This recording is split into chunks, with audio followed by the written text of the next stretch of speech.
अध्याय 2 भारत में पंचवर्षीय योजनाएं, लक्ष्य तथा प्राप्तियां। भारत में पंचवर्षीय योजनाएं, लक्ष्य तथा प्राप्तियां। इसमें सबसे पहले पढ़ते हैं हम आर्थिक नियोजन क्या है। आर्थिक नियोजन का मतलब होता है देश का एक केंद्रीय अधिकारी का मतलब अर्थात प्रधानमंत्री। देश का केंद्रीय अधिकारी देश के अंदर जितने भी संसाधन हैं उन संसाधनों को ध्यान में रख करके एक लक्ष्य निर्धारित करता है।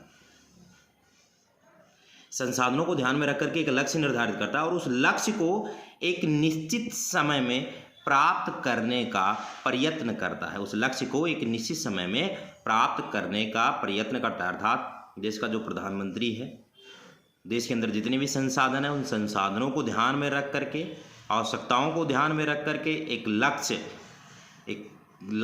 निर्धारित करता है और उस लक्ष्य को एक निश्चित समय में प्राप्त करने का प्रयत्न करता है। आर्थिक नियोजन एक ऐसी प्रक्रिया है जिसके अंतर्गत एक केंद्रीय अधिकारी यानी प्रधानमंत्री देश की आवश्यकताओं और संसाधनों को ध्यान में रखते हुए एक निश्चित समय में आर्थिक समृद्धि तथा विकास के निश्चित लक्ष्यों को प्राप्त करने का प्रयत्न करता है। तो ये आर्थिक नियोजन है। अर्थात आर्थिक नियोजन का मतलब है देश का केंद्रीय अधिकारी देश के अंदर जितने भी संसाधन हैं उन संसाधनों को ध्यान में रख करके एक लक्ष्य निर्धारित करता है और उस लक्ष्य को एक निश्चित समय में प्राप्त करने का प्रयास करता है।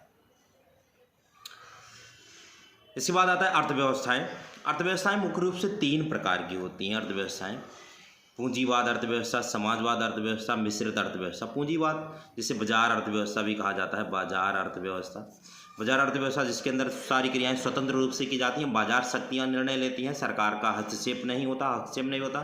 वहीं समाजवादी अर्थव्यवस्था जिसे केंद्रीय योजनाबद्ध अर्थव्यवस्था भी कहा जाता है, सरकार का पूरी तरीके से हस्तक्षेप होता है। इसके अंदर सारे के सारे निर्णय सरकार द्वारा लिए जाते हैं। क्या उत्पादन करना है, कैसे उत्पादन करना है, किसके लिए उत्पादन करना है, सारे निर्णय सरकार द्वारा लिए जाते हैं। वहीं पूंजीवाद यानी बाजार अर्थव्यवस्था के अंदर सारे निर्णय बाजार शक्तियां लेती हैं। मिश्रित अर्थव्यवस्था तीसरी अर्थव्यवस्था मिश्रित में पूंजीवाद समाजवाद दोनों का मिश्रण होता है। मिश्रित अर्थव्यवस्था कहलाती है। इसके अंदर बाजार शक्तियां भी स्वतंत्र रूप से कार्य करती हैं और सरकार भी अपना काम करती है स्वतंत्र रूप से। ये 3 प्रकार की अर्थव्यवस्था है। उसके बाद आता है भारत में नियोजन के दीर्घकालीन लक्ष्य। जो प्लानिंग की गई, पंचवर्षीय योजनाएं अपनाई गई, पंचवर्षीय योजनाओं के दीर्घकालीन लक्ष्य क्या क्या थे। पंचवर्षीय योजनाओं के दीर्घकालीन यानी लंबे समय के लिए जो लॉन्ग टर्म गोल्स थे, दीर्घकालीन लक्ष्य क्या थे। तो पहला लक्ष्य है जीडीपी में समृद्धि। पहला लक्ष्य है सकल घरेलू उत्पाद तथा प्रति व्यक्ति सकल घरेलू उत्पाद में वृद्धि किया जाए। भाई जीडीपी में समृद्धि पहला लक्ष्य डिसाइड किया गया, पहला लक्ष्य निर्धारित किया गया कि देश की सकल घरेलू उत्पाद में वृद्धि होना चाहिए। वृद्धि करने के लिए वस्तुओं और सेवाओं के उत्पादन में वृद्धि कैसे किया जा सकता है। अर्थव्यवस्था में तकनीकी परिवर्तन किया जाए और जिसमें और उपलब्ध जो हमारे पास संसाधनों का सही ढंग से प्रयोग किया जाए। जो संसाधनों का सही ढंग से प्रयोग करना तथा तकनीकी में परिवर्तन करके इस लक्ष्य को प्राप्त किया जा सकता है, जिससे देश की सकल घरेलू आय में वृद्धि होगी और सकल घरेलू आय में वृद्धि होने से प्रति व्यक्ति आय में वृद्धि होगी। प्रति व्यक्ति आय कैसे निकाला जाता है। देश की सकल घरेलू आय को देश की कुल जनसंख्या से भाग कर दिया जाएगा तो प्रति व्यक्ति आय पता प्राप्त होता है।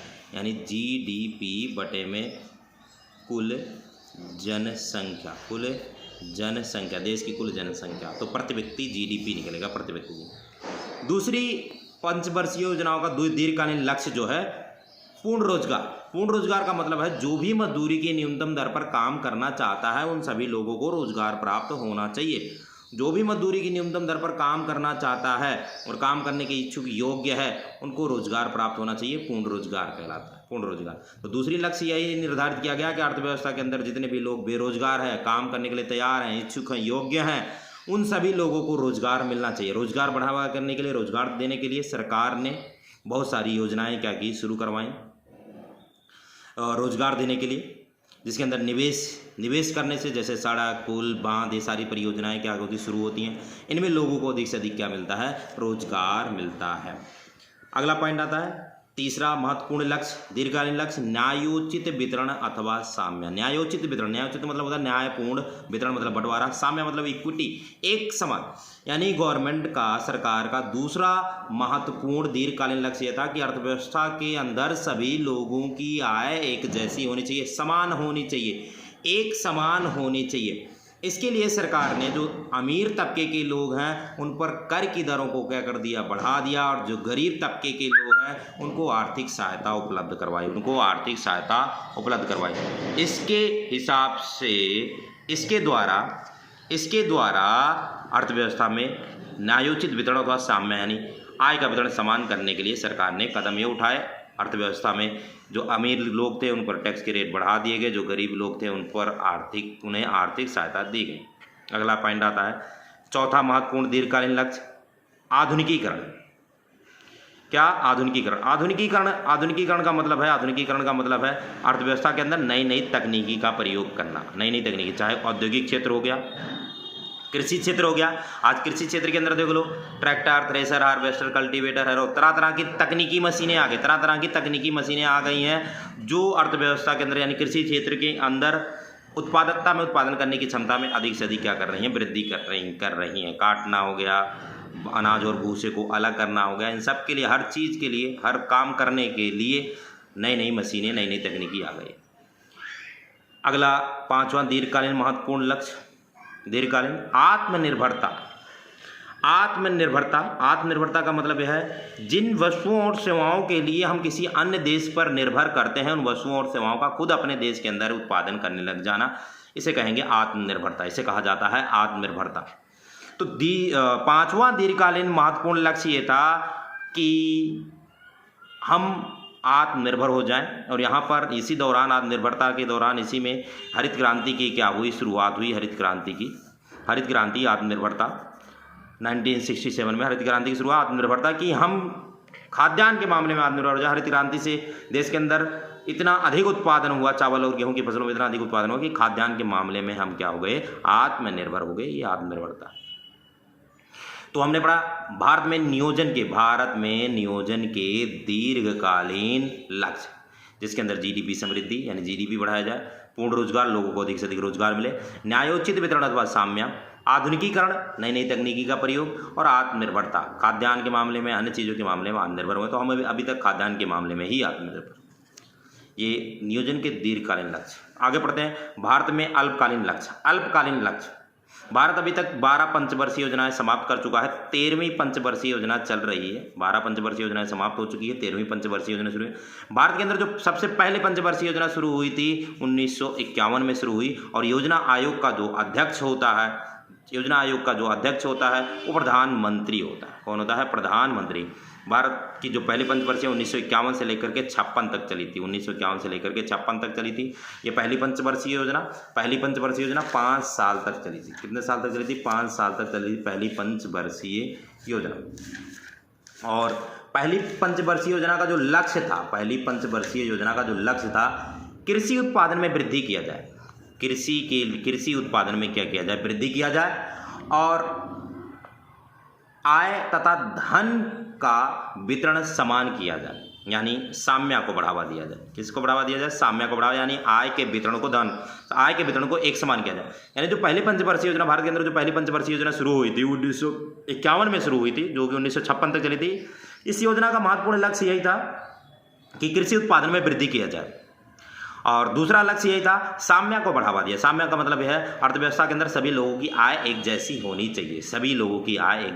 चाहिए।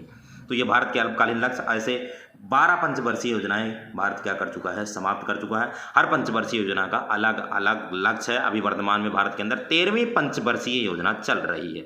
ये अल्पकालीन योजना है। ठीक है, अगले हेडिंग बढ़ेंगे। 1947 से लेकर के 1991 तक नियोजन के अंतर्गत, जो ये नियोजन चल रहा है, प्लानिंग चल रहा था, पंचवर्षीय योजना, नियोजन के अंतर्गत अपनाई गई आर्थिक नीति की विशेषताएं क्या थी? नियोजन के अंतर्गत अपनाई गई आर्थिक नीति की विशेषताएं, अर्थात 1947 से लेकर के 1991 तक, 1947 टू 1991 तक जो नियोजन के अंतर्गत आर्थिक नीति अपनाई गई थी, उसकी विशेषताएं क्या थी? पहला पॉइंट, इसके अंदर पहला पॉइंट आता है सार्वजनिक क्षेत्र पर अधिक भरोसा। यानी उस समय पूरी अर्थव्यवस्था सार्वजनिक क्षेत्र, सरकारी क्षेत्र पर ही निर्भर करती थी। जो भी देश का विकास हो रहा था, करना था, सरकारी क्षेत्र ही विकास कर रहा था, सरकारी क्षेत्र आगे आगे चल रहा था। निजी क्षेत्र का नियंत्रित विकास, जो निजी क्षेत्र था द्वितीयक भूमिका में चल रहा था, यानी सरकार के पीछे पीछे चल रहा था। सार्वजनिक क्षेत्र आगे आगे चल रहा था, निजी क्षेत्र उसके पीछे पीछे चल रहा था। द्वितीयक क्षेत्र के रूप में काम कर रहा था, यानी बिना लाइसेंस लिए, निजी क्षेत्र बिना लाइसेंस लिए कोई काम नहीं कर सकता था। छोटे पैमाने के उद्योगों को संरक्षण, small scale industry, SSI, small scale industry, छोटे पैमाने के उद्योगों को संरक्षण दी गई थी, सिक्योरिटी दी गई थी कि मतलब भाई ये छोटे पैमाने का उद्योग है, छोटा रहेगा, इसमें कोई हस्तक्षेप नहीं कर सकता है। तथा बड़े पैमाने के उद्योगों का नियमन, बड़े पैमाने के उद्योगों को MRTP के द्वारा एक अधिकार था, MRTP के द्वारा पूरी तरीके से क्या किया गया था, नियमन किया गया था, नियंत्रित किया गया। सामरिक महत्व का मतलब कच्चे माल के भारी उद्योगों का विकास, यानी सामरिक महत्व के भारी उद्योगों का विकास किया था, जैसे राउरकेला, भिलाई इस्पात कारखाने, इन सब उद्योगों का भारी मात्रा में विकास किया जाना था। बचत तथा निवेश पर बल, बचत और निवेश पर बल दिया गया, लोगों को अधिक से अधिक बचत करने के लिए प्रोत्साहित किया, बचत करने के बाद क्या किया जाए, निवेश किया जाए। फिर विदेशी प्रतियोगिता से संरक्षण, विदेशी प्रतियोगिता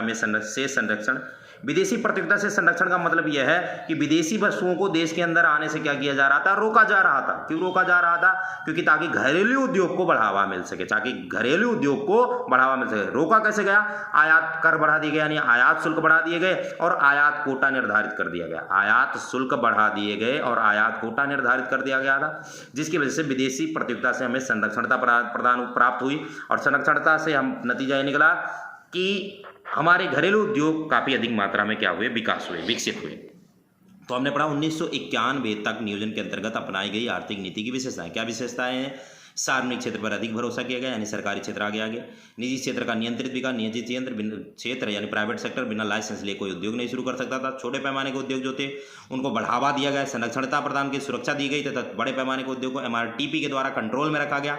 सामरिक महत्व के भारी उद्योगों का विकास किया गया, जो कच्चे माल के उद्योग, राउरकेला, भिलाई इस्पात कारखाने, इन सब का विकास किया गया। बचत तथा निवेश पर बल दिया गया, अधिक से अधिक बचत और निवेश पर बल दिया गया। विदेशी प्रतियोगिता से संरक्षण, यानी घरेलू उद्योग को विदेशी प्रतियोगिता से संरक्षित रखा गया, यानी विदेशी वस्तुओं को देश के अंदर आने से रोका गया, आयात कर बढ़ा करके और आयात कोटा निर्धारित करके।